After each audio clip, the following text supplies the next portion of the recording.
Hi, everyone. Sorry again for not being there in person, but this, you know, um,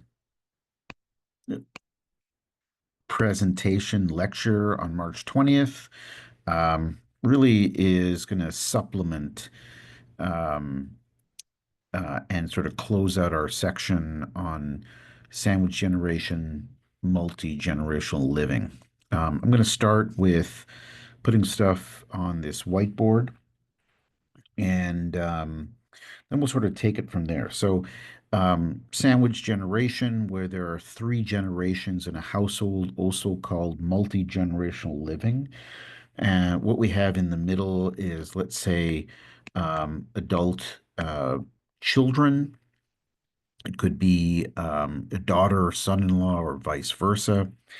And then we have older adults, usually over the age of 65. It could be one, could be two, could be more. And then let's say we have children, and I'll say up to the age of 18, but it could be older, usually younger, not usually very, very young, between the ages of let's say 10 and 18, but three generations, sandwich generation, in a home. So the first article on your Blackboard site talks quite a bit about that and how common it is. It might be more common in certain parts of the country with certainly certain ethnic groups, but we talk about it as a sandwich. Let's just go with peanut butter, sandwich generation or multi-gen, okay, um, as well. And so it could be any combination of that. Why are the older adults, think about Phil and Joe from 9 to 90 moving in? We don't exactly know the reason why Phil and Joe moved in, but we can get a sense.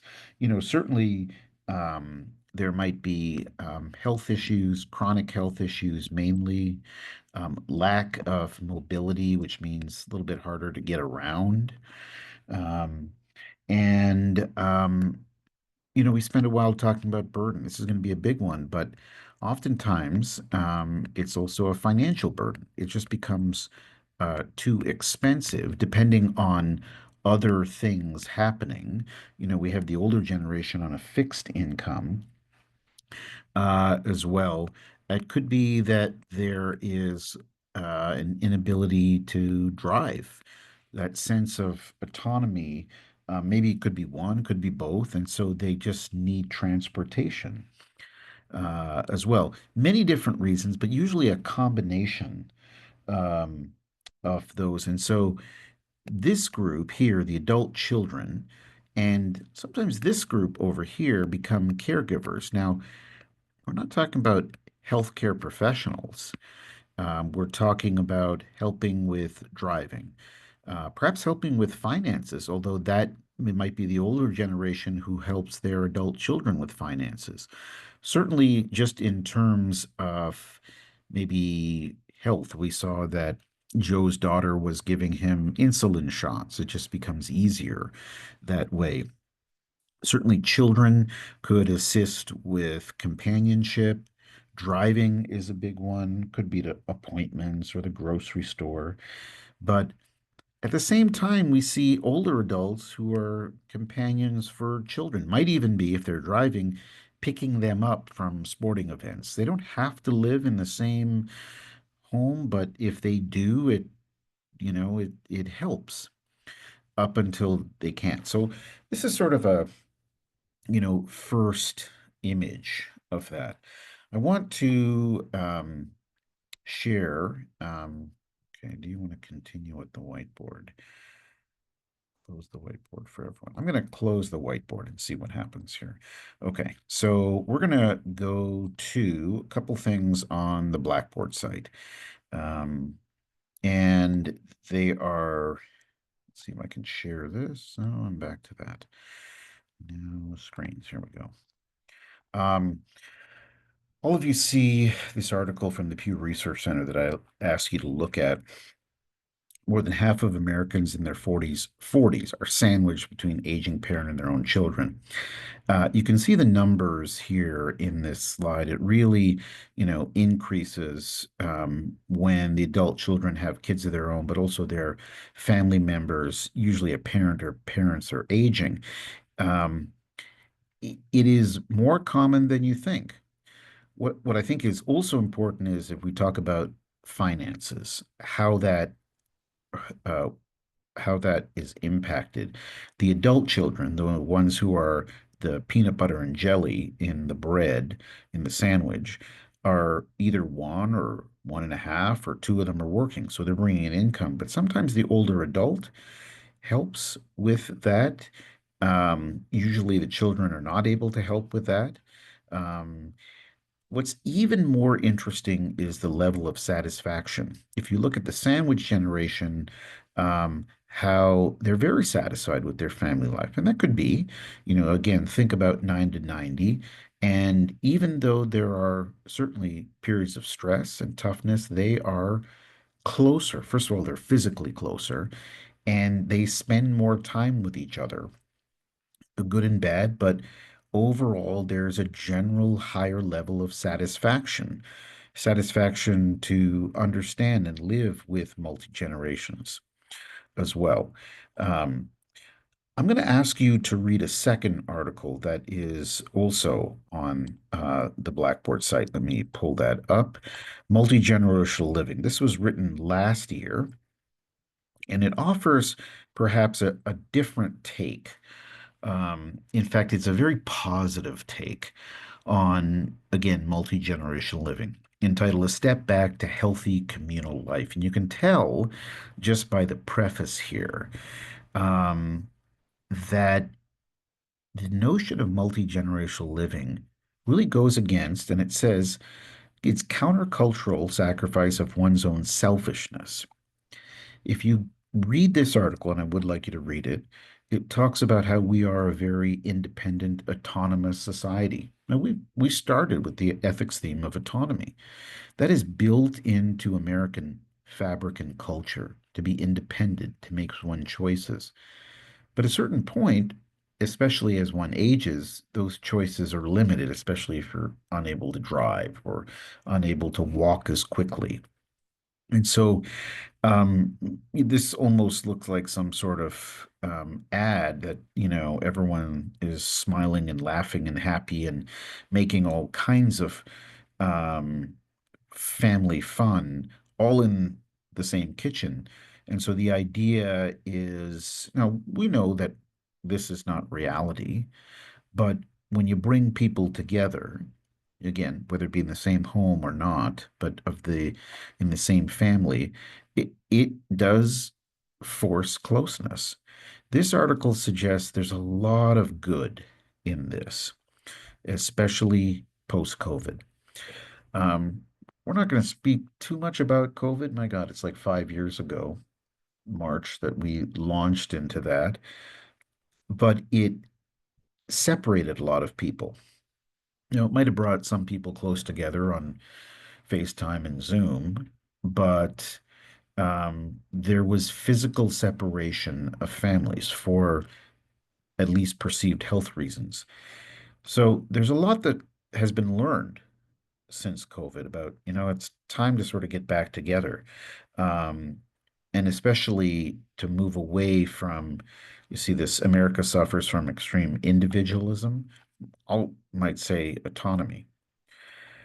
Um, I'd like you to go through this and think about the practicality of multi-generational living. And then that really will connect to your class activity. Um, and your class activity is related to this paragraph over here. I'm just going to talk about it and see if I can actually highlight something on here. I don't even know if I can. Let's see. I don't think I can, so let's not even try. Oh, maybe I can. Um, Multi-generational is the healthy, natural, traditional vision version of it takes a village to raise a child. I don't know if you've heard of that statement. It takes a lot of people to, let's say, help a young child expand and grow. In this context, more than just a parent or parents, it might even take older individuals or other extended families to help because it brings different perspectives. And there becomes a mix of young and old. In the middle is the peanut butter and jelly, sort of the adult children who also benefit, but the older adults benefit as well by being surrounded by youth, family, and love. Now, this is a pretty hopeful paragraph as I was going through it. I'm going to ask you to think about this for your class activity in the context of your own family and whether a multi-generational family or a sandwich generation, and especially this paragraph, was realistic for your upbringing. Now, you're all to a point because you're all 18 and over that um, you understand your history and your family history. For me personally, it was that was not going to be possible. It was my parents, my brother, and myself. My grandparents were thousands of miles away. And so to have that older adult presence in my life, it really wasn't even part of it just because they lived in another country. And in fact, I never even met two of my grandparents. They passed away before I was born. And so that just wasn't a context. My family invited some older adults, mainly from our church, who were living alone, and they didn't live with us, but they shared a lot of lunches and dinners with us. Um, but that just wasn't going to be possible. I'd like you to reflect and comment in your class activity about your upbringing and how, if this would have worked, why or why not? And so that is connected to the class activity. I would ask you, though, and we're going to go to um, let's go to it over here. I'm sorry, I'm delaying.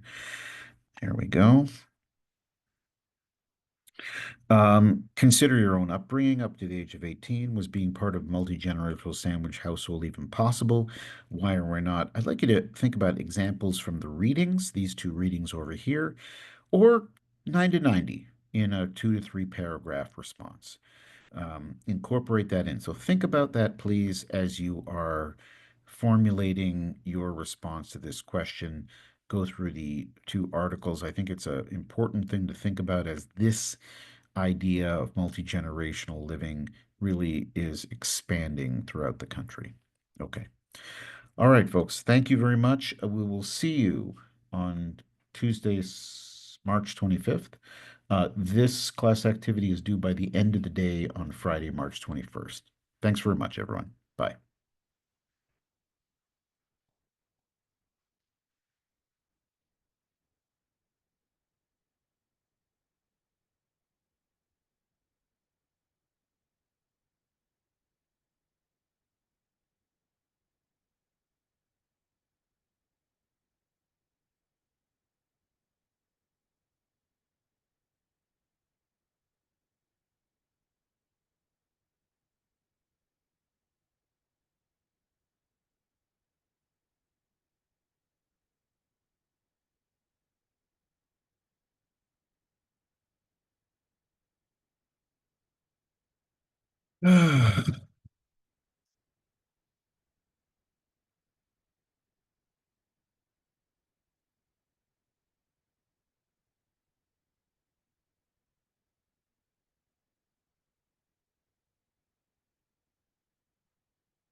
Hey, how are you? Good, good. I heard you guys are going to be participating in the advisory board meetings. Okay. Okay. Are you just going to be doing the tour or what? Okay, you're going to be going from meeting to meeting. Very nice. Okay, ours is going to be the coolest. I'm just going to tell you right now. Oh, that's a shame. No problem. So I did talk to Julie, and so I walked down with her and I just said, "Hey, what's going on?" Oh, go ahead. Oh, okay, okay. You got something going on? Got it. Got it. Okay. Okay. Can I give you a call later? Because I am going to leave after our meeting. I got this other meeting downtown, but are you going to be around this evening? Oh, you do. I don't know if it's Romanian or Hungarian, but I'll be on the same Zoom call. I was like, what the hell is that?